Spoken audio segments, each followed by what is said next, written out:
Muy buenas tardes. Feliz de nuevo de estar con ustedes en la gratísima compañía de Fausto Amador Arrieta. El tema de hoy es un tema que hemos oído y lo tenemos cerca porque es América Latina, pero es América Latina en una crisis, en una crisis económica, política, social, agudizada por la pandemia. Una América Latina que había hecho avances importantes en la lucha contra la pobreza, que ha tenido deficiencias muy grandes en políticas de desarrollo y que a una América Latina a la que los commodities le había permitido llevar o ser señalado por los expertos como que iba en un buen camino. Sin embargo, antes de la crisis, ya el desarrollo económico se redujo en América Latina en un porcentaje muy alto y empezaron a darse los estallidos sociales que se dieron en Colombia, en Chile, en Ecuador, en Haití, en Puerto Rico, ¿verdad? Estallidos que la pandemia calma en apariencia, porque todo el malestar se mantiene y se siente a través de las redes sociales. Esta pandemia a la que conocemos el inicio, pero no sabemos cómo es el fin, esta pandemia que va a cambiar el mundo tal como lo conocíamos, afecta más a los países débiles en su estructura política y económica y social. Y América Latina está ahí, está inmersa en esos países con problemas importantes de desigualdad que se ven en la pandemia agonizados. ¿Hay futuro para esta América Latina? Fausto, hay países que saldrán adelante, otros que no. ¿Cómo ves la realidad de América Latina y dónde están los grandes problemas o los mayores problemas? Hola, Mimi. Y hola con todo cariño a tu fidelísima audiencia. Y de nuevo, una vez más, halagadísimo por cómo calificas como gratísima mi polémica compañía. No hay cosa que más grato me sea que no siempre estemos de acuerdo. Nos mostramos la capacidad que ambos tenemos de tolerar ideas diferentes, aunque en realidad a veces las ideas nuestras o los análisis nuestros no son los mismos, pero los latidos del corazón, Mimi, los míos y los tuyos, laten al mismo lado, laten al lado de la justicia, laten indignados por las injusticias y laten llenos de esperanza de que las cosas cambien para mejor. Ahora, llegó la pandemia a una América Latina que ya estaba, con la palabra que vos acabas de decir, en medio de un inmenso malestar. Estaba sumergida en la sensación de descontento, de malestar.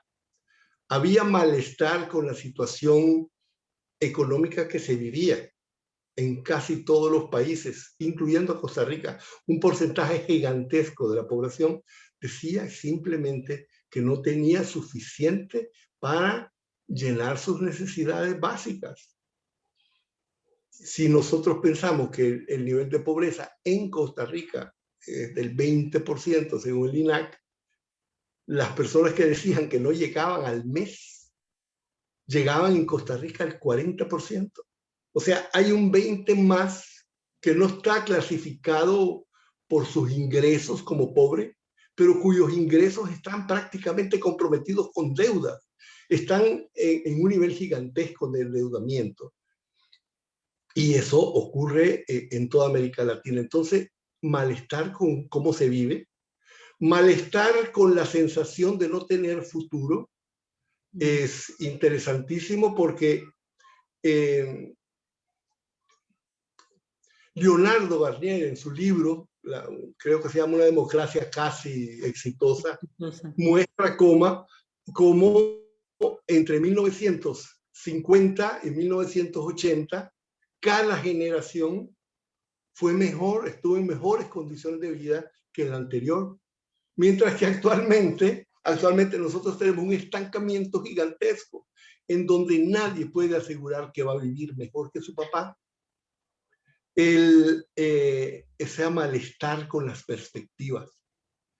Malestar con la forma en que en la democracia se entregan las esperanzas, las expectativas a los operadores políticos, a aquellos que llevan las necesidades del pueblo al poder, a la administración pública para atender esas necesidades. Ha habido una completa crisis de credibilidad en las alternativas tradicionales. Y eso ha hecho que los pueblos en un primer momento apuestan a una o dos veces o tres veces a distintas alternativas tradicionales y dicen no, esta gente es más de lo mismo, probemos algo nuevo, y prueban algo nuevo. Probaron algo nuevo con Chávez y le fue, ay Dios, no hablemos cómo le fue con Chávez. Le fue duramente la vida con Chávez. Le fue duramente la vida a Costa Rica, que también terminó abandonando las opciones tradicionales. El bipartidismo se convirtió en un insulto. Parecía que decir que un país era bipartidista era malo. Y entonces ahora ya no somos bipartidistas. Y entonces llegó Otón Hamelín sonando una flauta que decía con que no haya corruptos todo se va a cambiar, con que no tomen Coca-Cola Estamos sanos. Estamos sanos.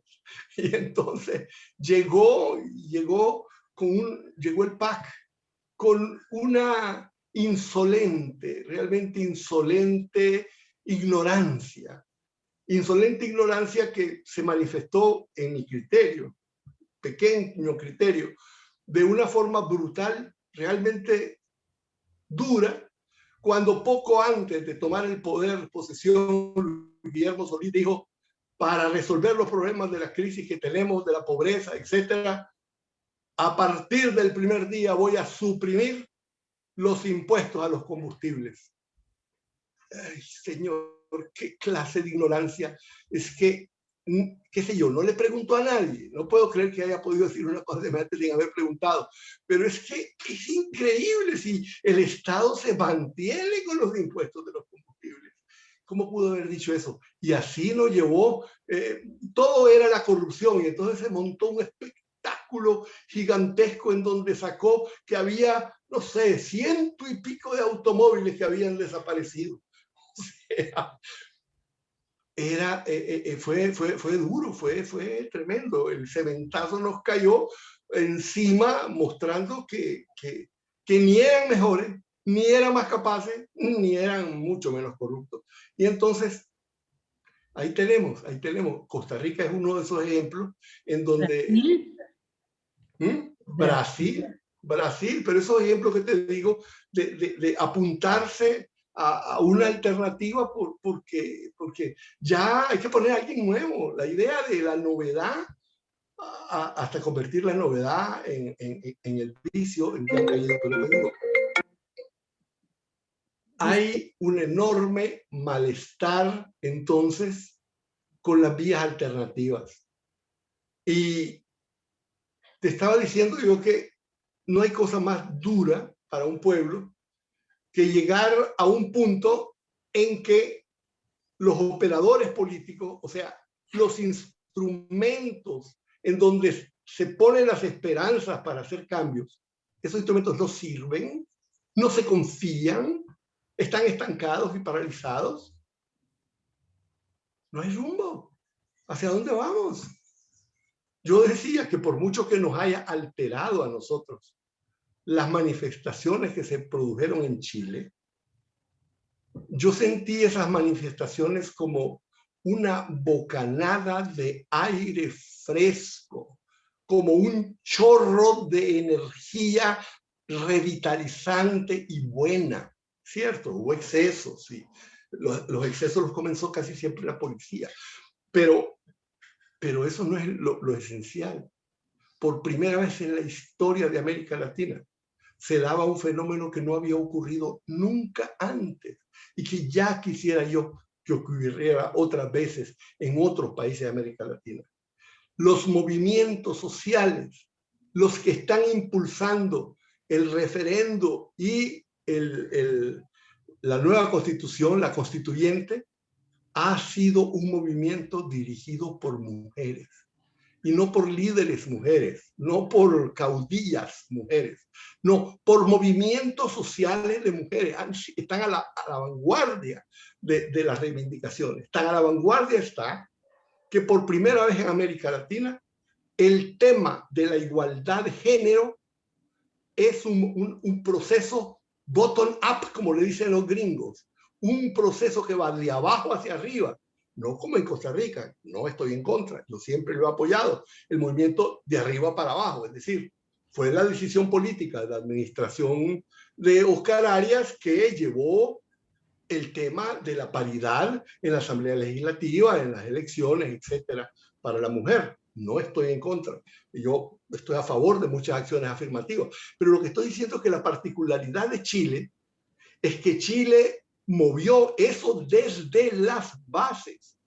Es la primera vez, ni siquiera en Noruega o en Suecia, en ninguna parte del mundo, la paridad ha sido una demanda política de las bases. Eso es hermoso. Las mujeres obligaron al Estado a que en el referendo, el voto del referendo tenía una pregunta que además decía que la nueva constituyente debía de tener paridad de diputados en la constituyente. Recordémosle a los oyentes que el éxito económico, y estoy usando comillas, el éxito económico de Chile, reconocido por el mundo, lleno de medallas y de aplausos, trajo a la vez enormes desigualdades y una disfuncionalidad del Estado chileno porque privatizó la mayoría de los servicios. Oh maravilla, dio resultados iniciales positivos para macroeconomía y para desarrollo, pero después de eso viene la enorme deuda que tienen los estudiantes que tienen que pagar el resto de su vida por pagar sus estudios secundarios y universitarios, y la enorme deuda de los trabajadores con salud, porque tiene que irse a seguros privados. Entonces, y empieza a no dar abasto y a no alcanzar los salarios, porque hay gran desigualdad para cubrir las necesidades que antes cubría el Estado. Y esa es la gran protesta chilena, y la maravilla es que el Estado conservador le acepta, termina cediendo antes de que haya una guerra civil. Es decir, está muy bien, me gusta mucho tu ejemplo de Chile porque creo que es muy positivo. Chile de nuevo encontró, como después de la dictadura, una salida para el desarrollo de su sociedad. Es decir, lo bello de Chile es que es un pueblo ahora no estoy hablando de un gobierno, estoy hablando de un pueblo, y hablo de pueblo en el sentido más correcto del término. Las masas populares, con gran sabiduría, parece que saben hacia dónde quieren ir. Y te quiero decir que lo esencial de Chile, el éxito chileno, es que Chile es como un laboratorio. Comenzó con Pinochet, que fue el adalid latinoamericano, los otros adalides van a ser los coroneles que tomaron el poder en Uruguay, el adalid del neoliberalismo. Y privatizó todo. Una de las privatizaciones que hizo, y el Banco Mundial, a mí me tocó, porque yo estuve muy cerca de la reforma de pensiones en Nicaragua, el Banco Mundial se lanzó a lanzar a todas partes del mundo como su gran receta, ¿verdad? El sistema privado de pensiones, que llegó aquí a Costa Rica y que muy moderadamente fue convertido en una cosa dual diferente. Pero en Chile privatizó el sistema de pensiones y fue un fracaso monstruoso. O sea, la plata de retiro que tiene un chileno que ha trabajado 30 años es cerca de un 15% de lo que recibía en promedio. O sea, es imposible de vivir así. Y eso va a ser un tema que va a tener que asumir el Estado y de alguna manera todavía no ha sido totalmente planteado. Y más cuando en medio de la crisis de la pandemia permitió la retirada de fondos. O sea, ahí va otra crisis. Pero bueno, Chile entendió eso, entendió y te decía que era como un laboratorio, el laboratorio del éxito del neoliberal es un éxito de la desigualdad. La desigualdad, o sea, la creación, el crecimiento repartido entre unos pocos y abandonando a la gran mayoría de la población para que recibiera las famosas migajas de las teorías del derrame. Fantásticamente, Chile es un país tremendamente desigual y esa desigualdad alimentó el malestar y el malestar tomó un buen cauce. Tomó un cauce correcto, social, cívico. Nosotros tenemos que recordar que Chile era ya un modelo de cultura, un modelo educativo, una educación tremendamente expandida. Era de los países con mayor cobertura educativa de América Y Latina. de calidad, y educación de calidad, porque eso incluso en el siglo pasado y finales del siglo XIX, ya Chile era donde se podían ir a formar nuestros grandes maestros, la gente que desarrolló la educación en Costa Rica estudió en Chile, Así es. ¿verdad? Y los países, todos los países, por lo menos centroamericanos que yo conozco, mandaban a traer profesores de Chile para que les organizaran los sistemas de salud. Ocurrió en Nicaragua. O sea, Chile era una luminaria desde ese punto de vista. Y eso hace que Pero la población pueda tener un nivel político, ¿verdad? De cultura política que le permita lograr lo que ha logrado en este momento. O sea, lanzarse a la calle buscando un cambio en el modelo de desarrollo del país. No como se lanzaron los interesante, nuestros, ¿verdad? pero es interesante que el proceso de desconfianza en lo tradicional también se produjo en Chile. También ahí en Chile hubo un debilitamiento de la derecha tradicional y de la izquierda tradicional, prácticamente que se mantuvo más unida fue la derecha tradicional, pero eso obligó a alternativas y en todo caso lo más fundamental al diálogo social, a un diálogo social que yo creo, espero,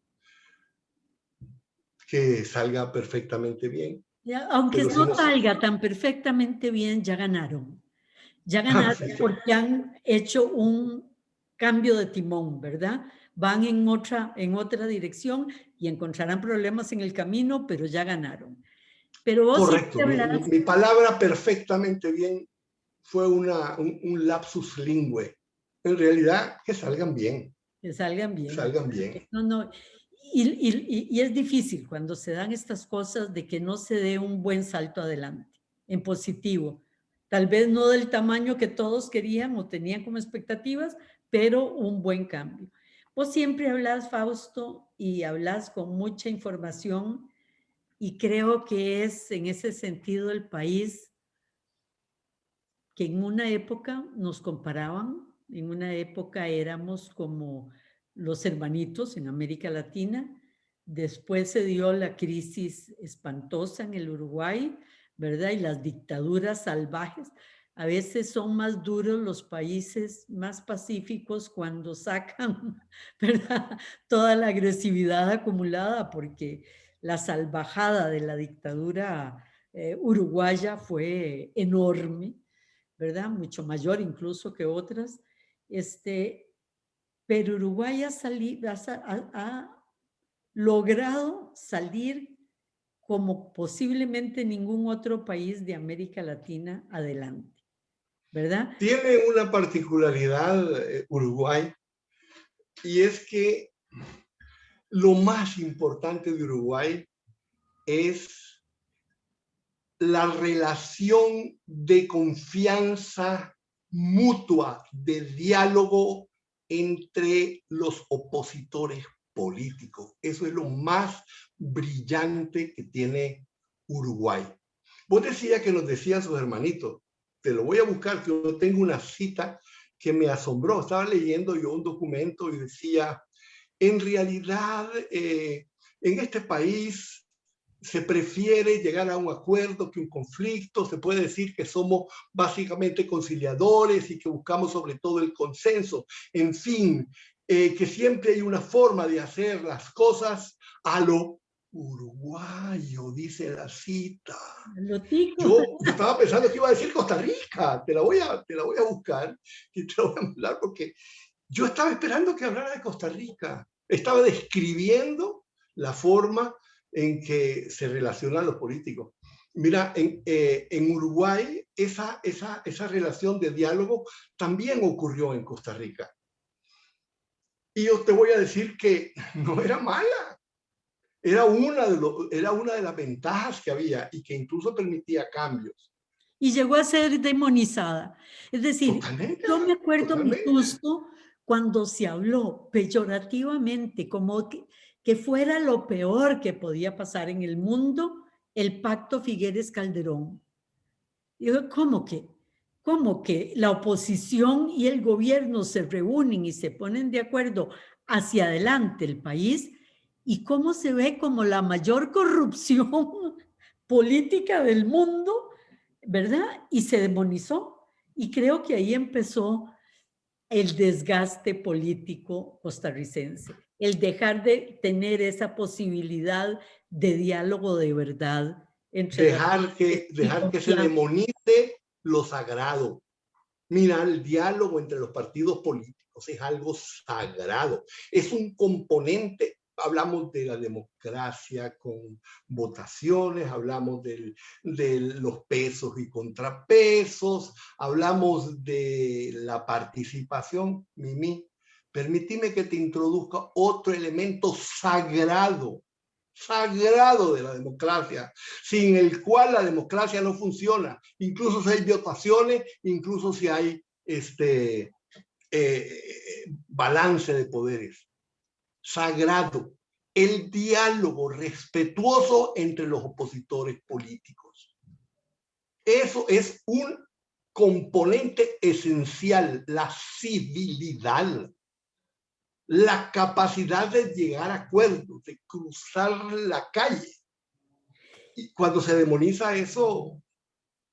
El acuerdo entre Otón Solís y Laura Chinchilla para tener la reforma tributaria no era tan importante como el pacto Figueres Calderón, que eso era, saquemos a Costa Rica y cambiémosla, modernicémosla. Y fue tan demonizado que terminó no pudiendo cumplirse ni la mitad. Pero el acuerdo Laura Chinchilla y Otón Solís, Otón en la Asamblea Legislativa, que nos hubiera eliminado casi todos los problemas que tenemos fiscales en este momento. Bueno, demonizado también. O sea, ¿quién es Otón Solís para firmar un acuerdo en su propio partido? ¿Cómo se atreve a negociar con los corruptos de la acera de enfrente? Por Dios, ¿verdad? ¿No te oís? ¿Algo paró? Ahora pasó. Ahora sí. Ahora sí. No, que también fue demonizado. ¿Cómo Otón Solís puede ser capaz de negociar con la corrupta del otro lado? Y ahí empieza Costa Rica a perder el ritmo y a perder la posibilidad de salir adelante. Bueno, yo te decía que hay tenemos, otro elemento. Fausto, perdón, pero que tenemos que hacer un corte ya. El otro elemento, quédate con esa palabra para regresar después del corte de mediodía. Ok. Se te oye interrumpida. De nuevo con ustedes. Hay algunos problemitas con el sonido en internet. Esperemos que no sea tan grave. Fausto había quedado... No ¿No se me estás oye. oyendo? Ahorita sí, Ok. hubo un corte y luego seguiste. Ok. Decía que tenemos algunos problemas, posiblemente por la hora del día en que estamos en este momento. Y vos ibas a decir que habíamos quedado en la discusión de cómo se demonizaron los pactos y los temas sagrados, que es el diálogo, la civilidad, un buen arreglo, un mal arreglo es mejor que un buen pleito. Ibas a decir, hay otro elemento de estos importante para la salud democrática. Mira, básicamente es que durante un largo tiempo se pensaba que la derecha era simplemente lo malo, la izquierda lo bueno, que la derecha velaba solo por los intereses de los ricos y la izquierda solo por la de los pobres. Y entonces, dependiendo de dónde te pusiera, la derecha era buena o la izquierda era buena, en fin. Hubo una época en que el centro era lo bueno. Correcto. Y en realidad la izquierda se acercaba al centro y la derecha al centro y ahí se gobernaba. Sin embargo, fíjate bien, qué interesante que las grandes transformaciones distributivas,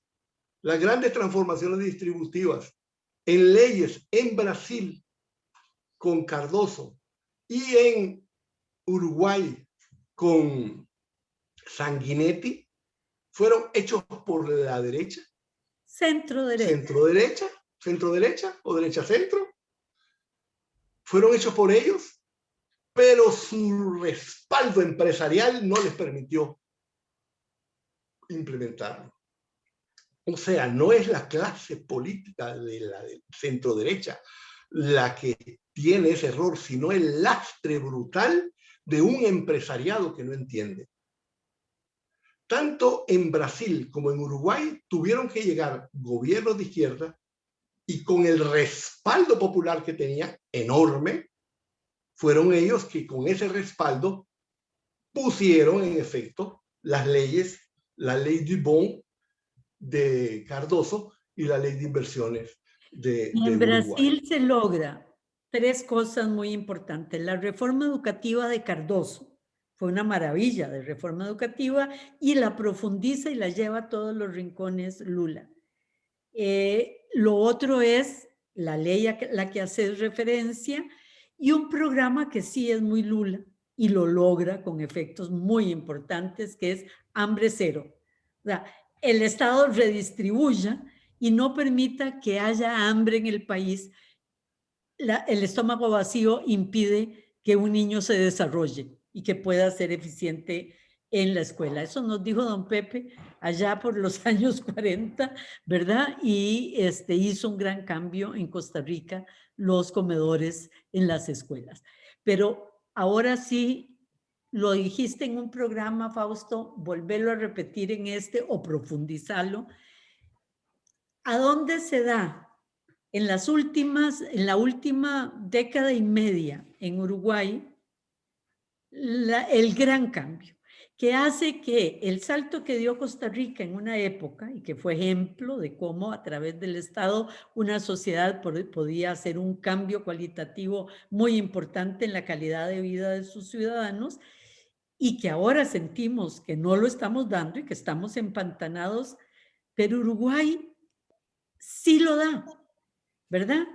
Y es capaz de lograr avances en el desarrollo importantísimos, porque nosotros logramos el desarrollo de una parte de la sociedad, de un motor de la economía, las exportaciones. En eso nadie puede decir que no hemos generado riqueza. Lo que no generamos fue mercado interno y no generamos distribución.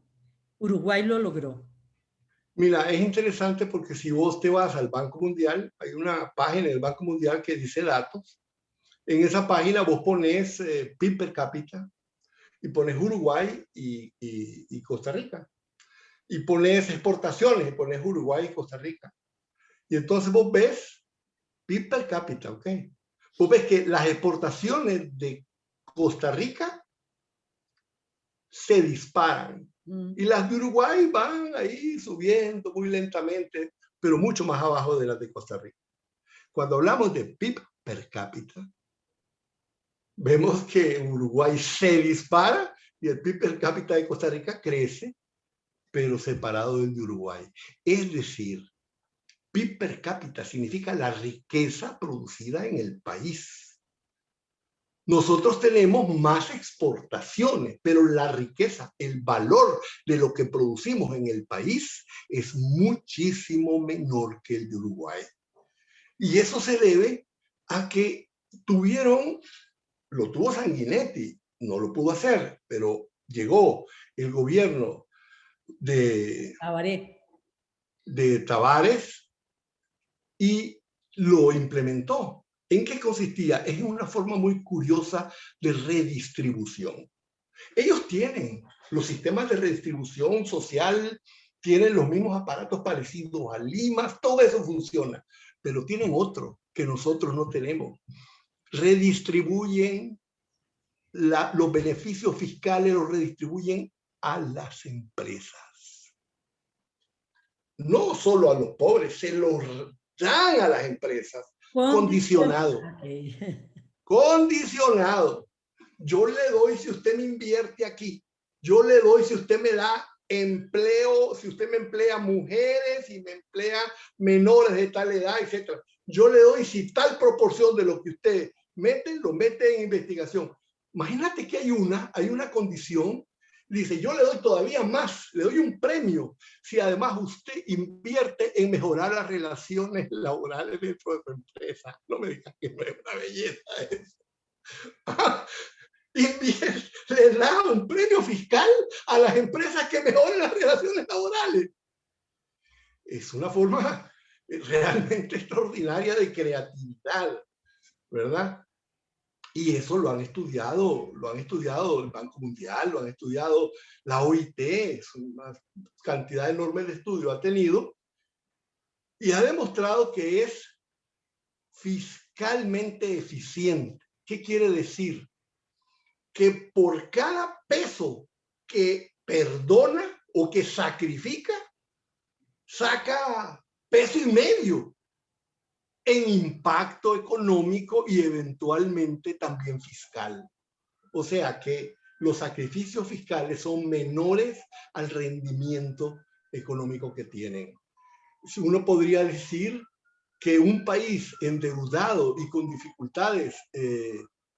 dificultades hacendarias perfectamente podría todavía apretarse un poquito, aumentar los impuestos en ciertos segmentos a las empresas y devolvérselo a las empresas condicionado a ciertas cosas. O sea, la creatividad. Yo te hablaba en algún momento de Mariana Mazzucato.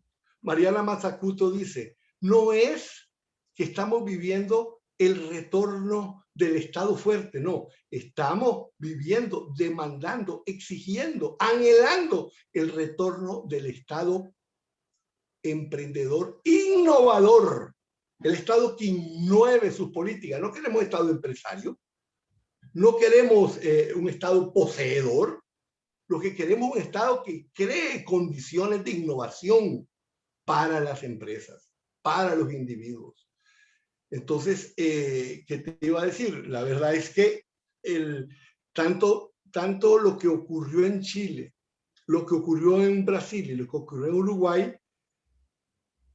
terminan sintetizándose en el final de la época neoliberal, que todavía no ha terminado, por supuesto, pero que como el león viejo tiene garras para...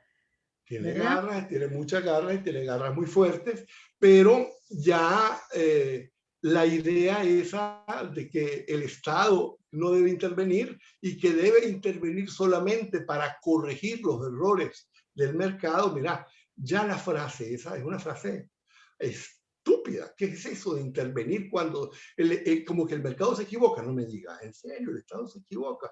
Tiene errores el mercado. Ay, pobre Estado, debería estudiar más el mercado para no equivocarse. Por Dios, hay ciertas cosas que no tienen que ver con equivocaciones de mercado. El mercado no está supuesto a invertir en educación. El Estado no está supuesto a invertir en salud. El Estado no está supuesto a invertir, como vos decías, Seguridad, justicia. en equidad, en justicia, en relaciones laborales. En relaciones laborales. Mira, Chile está poniendo a las empresas a invertir en mejorar sus relaciones laborales. ¿Y cuál es el resultado que ha tenido Uruguay? Mira, es simplemente fantástico. Uruguay tiene el nivel de informalidad más bajo de América Latina. Porque sé que eso es lo que va a hacer referencia Fausto, que se me acaba de congelar en la pantalla. Así que si Fausto me está oyendo... bajo de América. Ahora sí, ya regresaste. Vos te congelaste para mí. Yo me congelé para vos, pero vos te congelaste para mí. Entonces, repetí que tiene el más bajo índice de informalidad de América Latina. Hoy venía un artículo, venía un artículo interesante en El País de sobre Pablo Servigne. Yo creo que te lo envié. No sé cómo se pronuncia. Correcto. Es un científico francés que tiene un grupo de científicos que están en la nota de la colapsología. O sea, hacen toda una investigación porque consideran que la organización social, tal como la conocemos, humana, va a entrar en colapsos. O sea, que no aguanta más allá del 2030 y que van a entrar en crisis la mayoría de las formas de organización que conocemos, incluyendo los mercados e incluyendo la parte de la producción económica. Interesante esto. ¿Por qué lo traigo a colación? Porque ellos dicen que va a venir una nueva forma de organización, posiblemente social y política. No es que va a ser un cambio de un día para otro, pero que choca el viejo neoliberalismo que no termina de morir con la nueva sociedad que no termina de nacer. Pero esta nueva sociedad pinta, bueno, estamos hablando de que hay muchos escenarios, pero el escenario más positivo de esta nueva sociedad es que es de la mutua ayuda y de la necesidad de cambios importantes en organización social mucho más justa para que sea más sostenible, ¿verdad? Con el ser humano y con la naturaleza. Pablo Servigne. Pablo Servigne, vos te referís al artículo de Pablo Servigne. Sí, cuando nosotros, regresando a América Latina, podemos decir que el problema fundamental es que ha habido una pérdida masiva de confianza en los sectores políticos tradicionales, que se ha apostado a lo nuevo y lo nuevo también ha fallado, y entonces en los pueblos entra un fenómeno de desesperanza.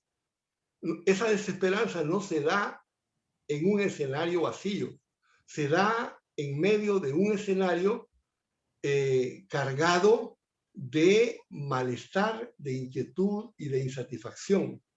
Si a eso le añadimos componentes estructurales, nosotros nos damos cuenta de que no se trata de que haya un político o otro político que sea bueno o mejor, sino que se requiere una clase política y una sociedad que entienda la necesidad de cambios estructurales y que tenga el valor de enfrentarlos y que tenga el respaldo social para hacerlos.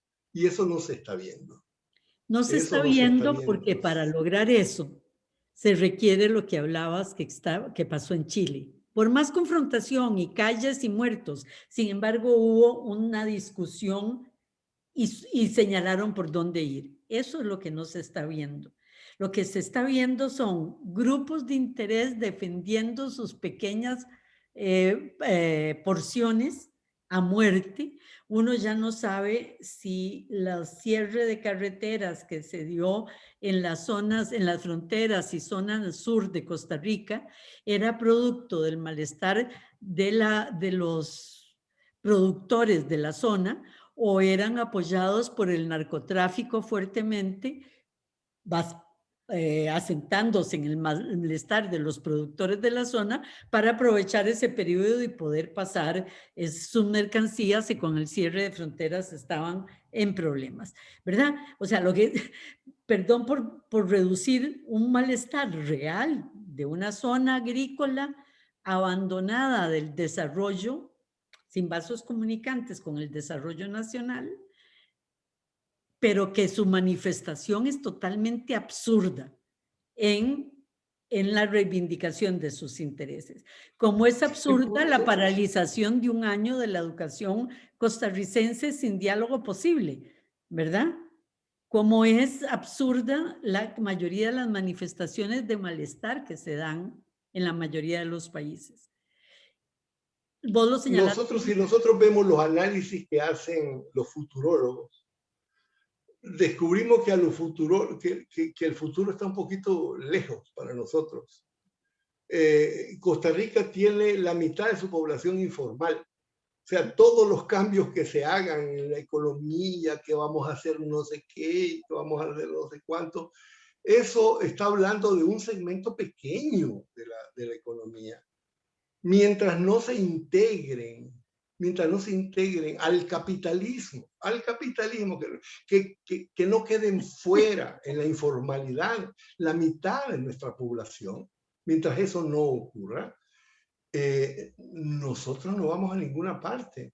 Es decir, puede que haya crecimiento y siempre estamos felices con las exportaciones, y el famoso talento humano costarricense. ¿Cuál talento humano? Por favor, el 50% no llega, no pasa secundaria. Y digamos que está bien por ese talento humano.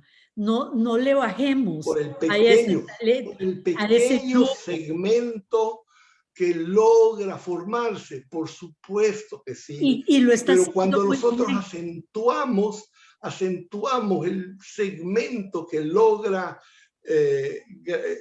bachillerarse y el pequeño segmento, que no son más de 150,000 personas, que trabajan para las multinacionales, mientras nosotros no nos damos cuenta que eso no llega ni al 5% de la población laboral, nosotros nos olvidamos de que estamos tapando el infierno con un dedo brillante. Entonces, yo no es que desprecie el talento es que lo que digo es muy bien por ese dedo brillante. Ojalá ese dedo brillante ayudara a que brillara la mano entera, ¿verdad? Pero el problema es ese, que ese dedo brillante está desconectado. Ese es el gran problema, desconectado. Cuando yo te hablaba de las condiciones, de las leyes uruguayas de inversión, tienen una muy interesante. Las inversiones internacionales se les da premios especiales condicionado a su encadenamiento. Si vos vas a leer la ley de zona franca de Costa Rica, yo no sé si vos sabías, pero ni siquiera las exportaciones están obligados a dar cuentas. Expresamente la ley dice, ni por hecho ni por derecho, estos beneficios están condicionados a sus resultados de exportaciones. Imagínate. A la zona franca ni siquiera en exportaciones se le pone condición de resultados. Ya no digamos de encadenarse con las empresas nacionales. Entonces te decía, ese dedo brillante está desconectado, pero además de desconectado, está alejado del corazón de la clase empresarial. La clase empresarial de Costa Rica no está cercana a los grandes esfuerzos exportadores. La gran clase empresarial de Costa Rica no está ahí. Y entonces están en inmobiliarias, están en finanzas, están en otro tipo de cosas, pero ha habido muy pocos estudios del encadenamiento de la clase empresarial con el esfuerzo exportador.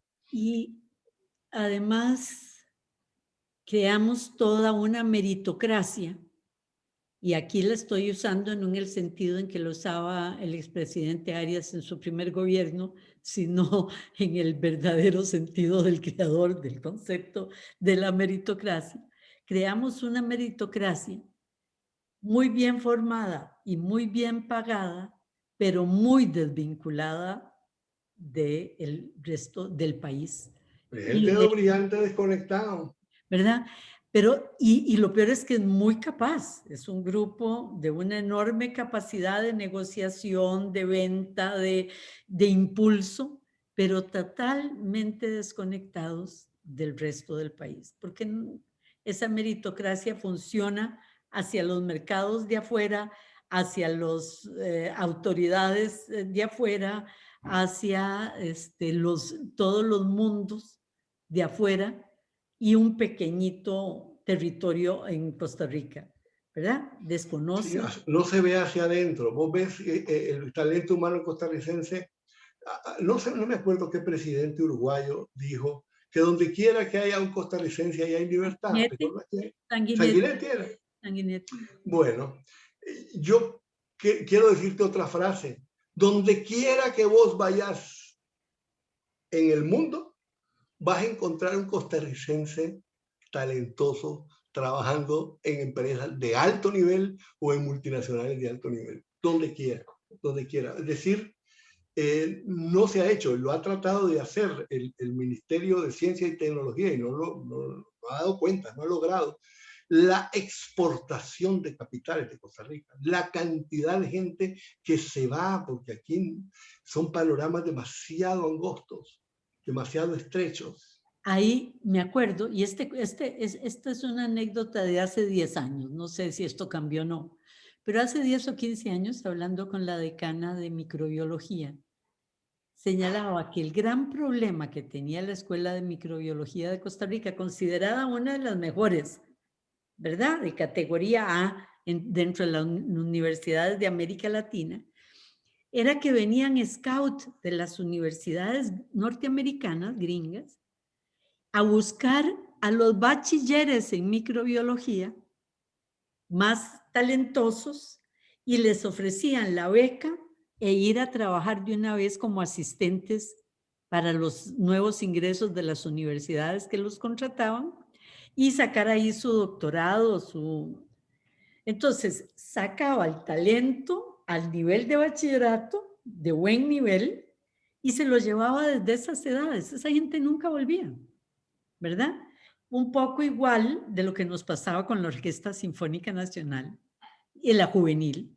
La Orquesta Sinfónica Juvenil ha llenado las orquestas de músicos de muchos países del mundo No sabía, que no no sabía. invierten en una orquesta y una formación como la nuestra. Sí, claro, están desde Israel, en Europa, en todos lados, ¿verdad? ¿Por qué? Porque se gradúan, no hay espacio para muchos de ellos y también se los llevan apenas denotan talento. Nos quedan 5 minutos, Fausto. Estamos en América Latina, un continente cargado de malestares a los que llegó a sumarse el COVID. El COVID aumentando los problemas y también los malestares. Un continente en donde las clases políticas se habían revelado incapaces de llenar las expectativas de la gente más necesitada e incluso las expectativas de desarrollo de las clases, de los sectores más educados de sus poblaciones. O sea, estamos en una América Latina en donde las clases políticas dirigentes han sido miopes y parece ser que la pandemia no les abrió los ojos. Por lo menos en lo que yo veo, no les ha abierto los ojos. Pero estamos en una América Latina donde hay algunos pueblos que saben hacia dónde van. Es como un mundo de contrastes, ¿verdad? Porque en medio de una claridad de meta del pueblo de Chile, tenemos un país en donde en El Salvador lo que se impone es una especie de caudillo del siglo XIX. No sé si lo que va a hacer ese caudillo del siglo XIX es lo que hicieron los caudillos del siglo XIX, digamos, en Costa Rica, pero ya nos muestra que está totalmente desfasado. Entonces tenemos países con un impulso enorme hacia la innovación y nos vemos mientras tanto con una Centroamérica con Estado estados fallido. enteros fallidos, estados fallidos. Argentina, que Rubén Darío decía, todavía no se levanta el argentino sol, todavía no se levanta, ni sé cuándo se va a levantar. Es decir, Argentina está de nuevo apostando a más de lo mismo y cada día peor, y cada día con Un resultados más ejemplo en tristes. Argentina, un ejemplo. Es más de lo mismo y cada día peor. Y el presidente no pudo destituir a un viceministro de Economía porque la vicepresidenta dijo, no se va. Y después de que lo destituyeron, ahí está. Incluso acompañando al presidente en su gira, posible gira a Europa.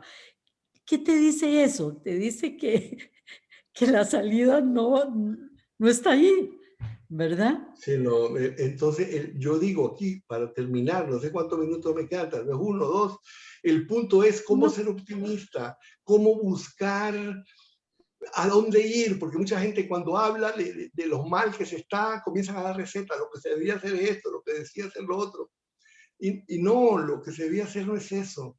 Lo que se debía hacer es iniciar un diálogo social real, abrir las puertas, desdemonizar desde todos los espacios la capacidad de diálogo, la capacidad de acuerdo, la capacidad de pactos, buscar acuerdos básicos, dejar de agarrarse de las cosas de antes, soltar las amarras.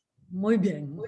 Con esta posibilidad que significaría realmente lo que estás diciendo de poder salir adelante, cerramos porque es optimista, además existe la posibilidad. Ahora tenemos que hacerla real.